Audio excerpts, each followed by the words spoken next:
Every story appears ordinary till you see the core side of it. And what you're looking for is the story behind the news. We bring it to you from Lagos, the commercial capital of Nigeria. Giving you all sides and political stories round the clock. Every detail from the start line to the final whistle.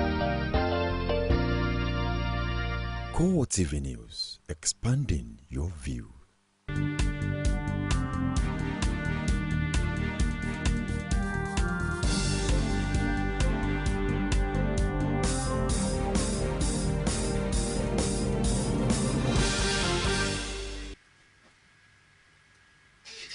Good morning, CoreTV News on the hour. I am Tolu Ojewumi. The Federal Capital Territory Commissioner of Police, Joseph Umbo, has banned all protests over the abducted Chibok schoolgirls in the territory with immediate effect. Umbo, who announced the ban at a news conference in Abuja, says the trend of the protest in the FCT was posing a serious security threat. He says that after a group under the aegis of #BringBackOurGirls protested on April 28, another group, Release Our Girls, emerged. Umbo, the former River State Police Commissioner, explained that information at the disposal of the command indicated that dangerous elements were about to hijack the protest, hence the ban. He also added that a situation where the Fountain of Unity, venue of gathering for the protest, was being turned into a place for cooking and selling was embarrassing. He called on the people of the territory to encourage the security agencies in the war against terrorism and criminality by appreciating the sacrifices they had made and would continue to make. Asked whether the ban would not violate freedom of expression and assembly of the protesters, the commissioner said that one person's freedom should not affect another person's freedom. The police authorities have launched an extensive counter-terrorism campaign nationwide as part of efforts to stem the tide of insurgency in the country. The campaign, which involves massive distribution of fact sheets as well as distress code numbers, is meant to improve overall sense of communal safety. Per Samuel reports that some of the campaign materials are in local languages to ensure that more Nigerians are involved. As the Boko Haram insurgency continues to defy solutions, the police authorities are keen on using a newly introduced counter-terrorism booklet to hand down security tips. The materials are translated into a number of local languages including Kanuri and Fulfulde, with a view to raising security consciousness among members of the public. The idea, according to the police, is to ensure that Nigerians are well informed about potential risks in their immediate communities. The counter-terrorism campaign, which will involve the production of various educational and enlightenment materials in different forms and in different languages, is designed to actually highlight the basic rules of the citizens in the ongoing battle against terror, insurgency, and other forms of violent crimes across the nation. The police is determined to ensure that the message reaches majority of Nigerians. And to make distribution easier, the materials are to be kept in easily accessible areas. We also intend to push these copies to strategic areas such as banking halls, the airports, and major shopping malls as well as cinemas. And we have similar productions in both the Hausa language, the Kanuri language, Fulfulde, Igbo language. The police authorities are convinced that if more Nigerians are well informed on how to identify a potential terrorist, the task of containing insurgency will be a lot easier for security forces. Per Samuel, CoreTV News, Abuja. The Borno State Governor says even though it has received only 200 million naira as federal government contribution to the war against Boko Haram, it has spent over 10 billion naira from its resources in providing material support for the military operation in the state. Secretary to the Borno State Government, Babajida revealed this in a transcript of a meeting held with journalists in Lagos. He says the state was forced to disclose the figures as a result of a growing campaign of calumny against the state government. He explained that it was sad that certain individuals had taken it upon themselves to misinform the public by accusing the state government of doing nothing to assist the military in its operations in the state. He added that the state had earlier decided not to make its expenditure on the fight against Boko Haram public because Governor Kashim Shettima always restrained officials so as not to appear to be embarrassing the federal government. The refusal by the federal government to accept the demands of the Boko Haram sect for exchange of prisoners for the abducted girls has been frowned upon. A public affairs analyst, Olabo Deosene, says the federal government has not done well by this development. We are making mockery of governance in this country. We are making mockery of governance, and our actions, our attitudes toward human lives is so bad that as we speak, 50 days on, the so-called Chibok abducted girls, we don't even know what their mental health situations are. And that is a very bad thing. And the whole world is looking at us and say, what are they doing about it?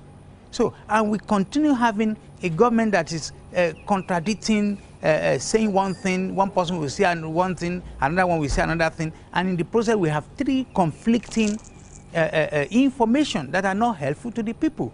So, this is a very serious situation, needs a very drastic solution.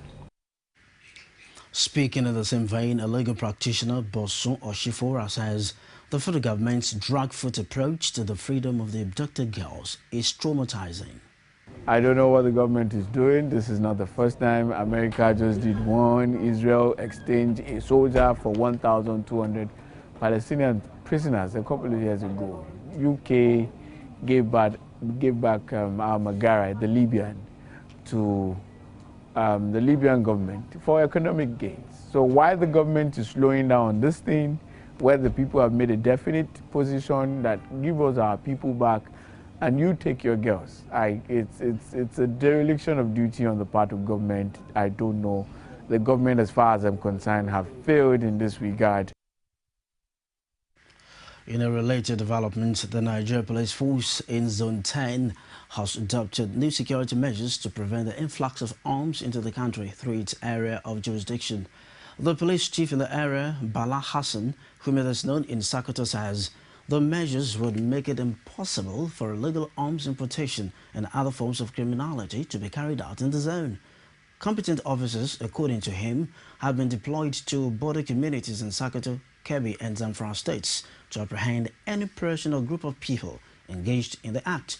Hassan explained that the police had engaged community leaders in border areas to support their efforts by providing relevant intelligence reports on the movement of dubious characters. The police have arrested 14 suspects over the recent shootout between pipeline vandals and the police team at Arekpo area of Ogun State. Police spokesman Frank Mba also revealed that a search and rescue team is on the ground to look for 9 policemen who are still missing. Search and rescue efforts are ongoing and investigations are ongoing, and I'm equally glad to report that we've made reasonable, steady progress in that regard. 14 suspects are currently in our custody, and as at this morning, 3 assorted rifles have been recovered, and the search and the investigations has been intensified. We will keep you posted as we make progress. The Independent National Electoral Commission (INEC) has assured Nigerians that the 2015 elections will hold in the northeast states of Yobe, Adama and Borno. This brings to an end speculations that elections will not be conducted in the 3 states due to security challenges. INEC Chairman Tahiru Jega told a visiting delegation from the Association of Advertising Agencies in Nigeria that last week's State House of Assembly election in Yobe State has allayed all fears about the process in the region. He, however, wants politicians to play by the rules and refrain from acts that could heat up the polity ahead of the elections. And I'm very pleased to say that from all the reports that we received, it was one of the best elections that we've conducted so far. In terms of turnout, in terms of commencement on time, in fact, all polling units were ready before the election by 7:30. You know, so really, of course, it's a state assembly election, you know, but it also illustrates how committed we are to keep on improving. And if anybody had any doubt about our preparedness to do elections in the 3 states, this is a clear evidence that we are prepared. United States doubles support for Ukraine. Details after this break. Please stay with us. Nigerians continue to travel the city of Lagos went agog as all routes. Be the first to know. CoreTV News from the north, south, east, west and around Africa. We break the news. We are one Nigeria. Now you can catch all the actions live as the news breaks. We are CoreTV News. Welcome to CoreTV. A 24-hour news station. Thanks for staying with us. You're still watching CoreTV News and the hour. For more information on our news and other programs, visit us on our Facebook page, facebook.com/CoreTV News. On Twitter, our handle is at CoreTV News NG. And on YouTube, www.youtube.com/CoreTV, we leave a space, news. United States support for Ukraine, including the $18 million in security assistance pledged so far, has doubled. Assistant Secretary of Defense for International Security Affairs, Derek Chollet, says the contribution will strengthen long-term defense cooperation, especially in helping Ukraine build highly effective armed forces and institutions. He added that the United States remains committed to working with Ukraine and other partners to find a peaceful resolution to the conflict.